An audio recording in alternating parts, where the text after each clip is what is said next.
Well, good afternoon, I think. My name's Trygve Treehammer, and I'm the village woodworker. The village woodworker. We've been admiring your lathe. Perhaps you could show us a little bit about what you're up to here. Certainly, no problem at all. Basically, I've made this lathe because... Oh, just move that out of the way. I made this lathe, and it's important to sort of say we're not actually entirely certain what a Viking woodworking lathe would look like because none have ever been found. Yeah. So it's kind of an interpretation of a lathe. However, it's very simple technology. It's got 3 bits of metal. It's called a spring pole lathe because the pole, that's how it gets its name. This has been very much... Is this hazel? What it's ash. Is it ash, is it? Yeah, it's what was available at the time. Because obviously, nowadays, we're not going to go start cutting things down. Yeah. So this has come from an ash... a woodland that I use that I can actually use bits from. But let me put the horn down. Yep. So I think you saw altogether the tools that I use are based on ones that were found. So yeah, the pole lathe itself, we're not entirely sure whether or not it is accurate. Yeah. But it's going to have but to be something consistent like with European it styles, isn't it? Do you know what I mean? It What was is, the technology European. of the time? It's wedged together, so literally the whole thing. And obviously this had to be portable for me. So it's tenoned. It's all been made by me. Yep. And it's literally as rustic as it could be.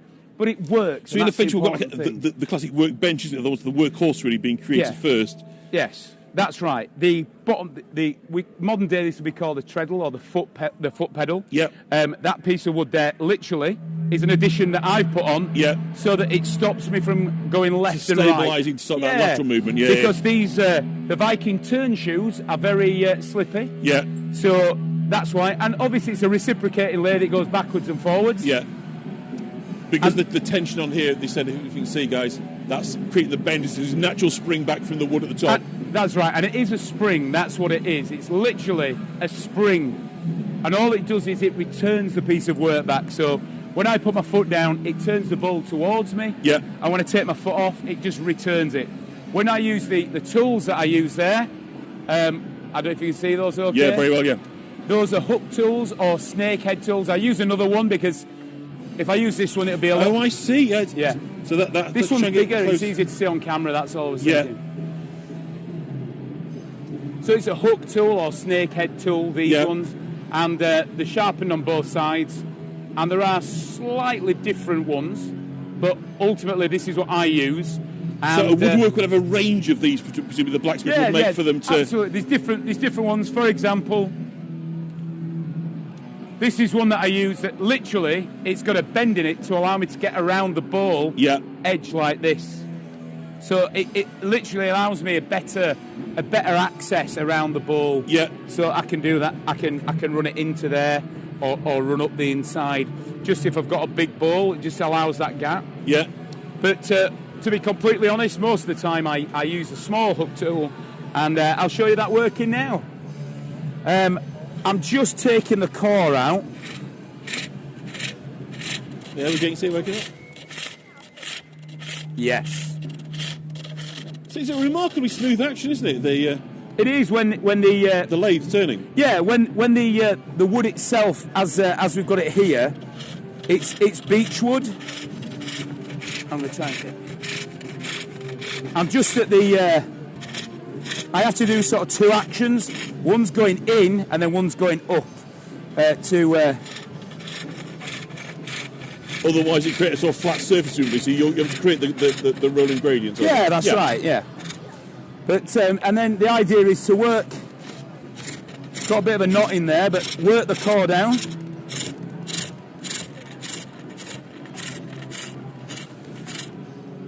I've just got a bit of a burr inside there, as you can see, where the wood changes. Yeah. So it makes it a little bit more awkward.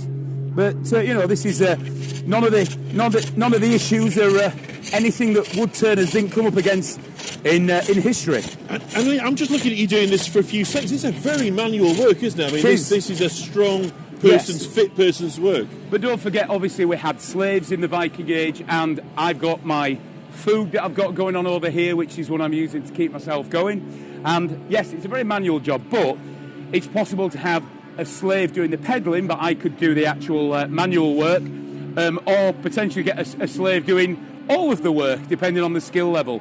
But one thing that you must have is a good friendly blacksmith, because making your tools is something that modern day some people who turn do, but I don't. So you've got to have a friend who's a blacksmith to get your tools made. And obviously, between a blacksmith and a woodworker, every single thing within, almost with the exception of clothing. And keep it sharp as well, presumably. Yeah, it was. Deborah from Wisconsin is saying that her grandfather was pedal lathe. He was a Norwegian in the 19th century, so they were still using these techniques recently as the 19th century. Even as a working man's career, not just as a folk art. Absolutely, it's never stopped. In fact, the term, if you heard the term bodger, within the UK, the term bodger or bodge job is usually something that's referred to as, somebody's done half a job, they've bodged it. Now, the very essence of that term comes from down south, where you used to have bodgers who worked in the woodland making chair legs, winter chair legs, because they'd make a chair leg on the lathe, and because they only ever made chair legs, they only made half a chair, so they were termed bodgers, and that's where the term comes from. So bodgers and the bodging term in the UK, it's never ever finished. There's still people who turn bulls commercially now. There's at least one guy, Robin Wood, I'll mention his name. Yeah. He is a wonderful man. He still turns bulls full time and has done many historical bulls. But people do this for not just for fun, but also it's a really great way to spend some time. The nice thing about the lathe is, as I get tired, the lathe slows down. Yeah. Everything goes with the pace of modern life. And every bit of wood's different, right, isn't it? As you start to work it, you find out about that piece of wood. You do. You find out about the wood, and also the kinds of wood. This particular wood is beech wood, which is one of the hardest woods. It's very, very tough, very difficult on the tools, and I'm only using this because that's what was available at the time. Yeah. We know that alder was one of the woods that was used very and it's very, very easy to turn. I could turn a bowl probably, in maybe a third of the time with alder, but a lot of the work is obviously axing the blank. So this is the beginnings, is it? The beginnings. The best way to show you it would be to say the beginnings start here, right? Which is a piece of wood that, for me, obviously, it's been cut to help me with the show, but it was cut flat with roughly the right dimension, so that when I've split it down the middle. I'll then flatten that off, and that would become that's this surface here. Yep. I'll just switch over. It's what you prepared earlier. That's right, exactly. That surface then would be flattened. I'd then use my piece of charcoal with literally a piece of string, measure sort of the corners, sort of go, roughly there, that's the middle.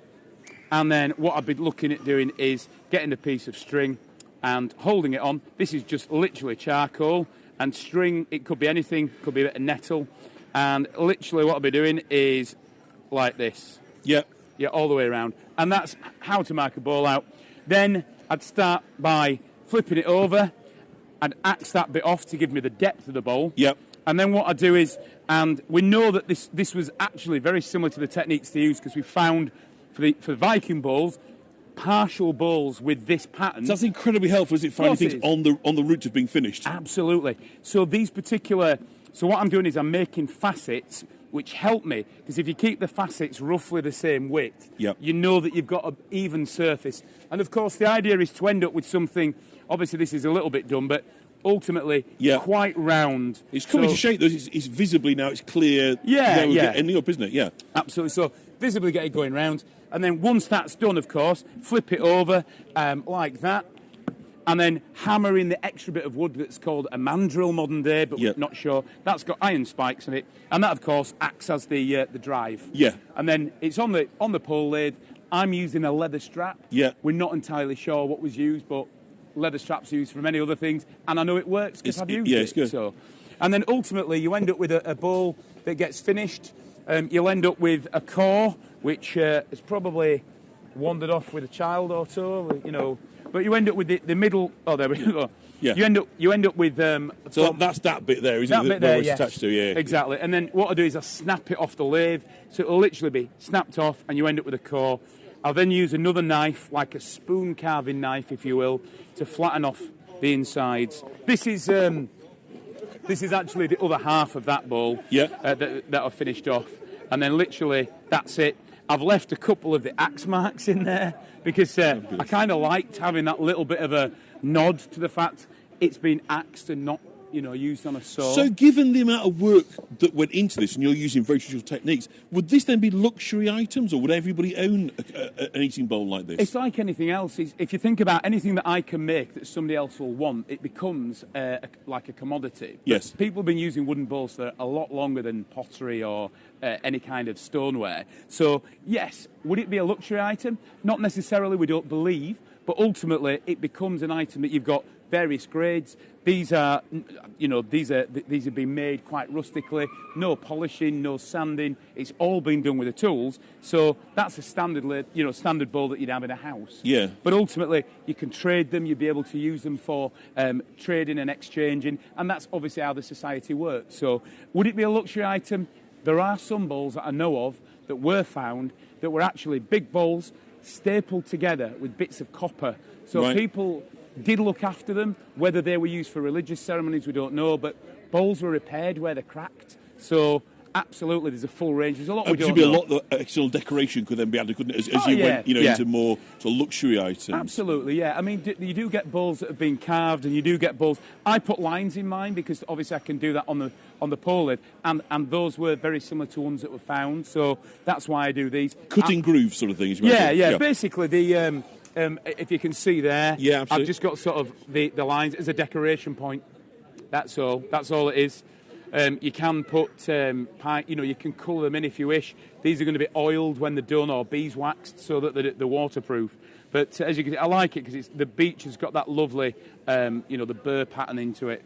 And you can see the sort of concentric part there. In fact, I think this is probably one that you can really see very, very well. That's almost the heartwood of the bowl there. Yes. And you'll also see, if you notice, that the bowl shrinks because it's green. You can see that pattern over the top there.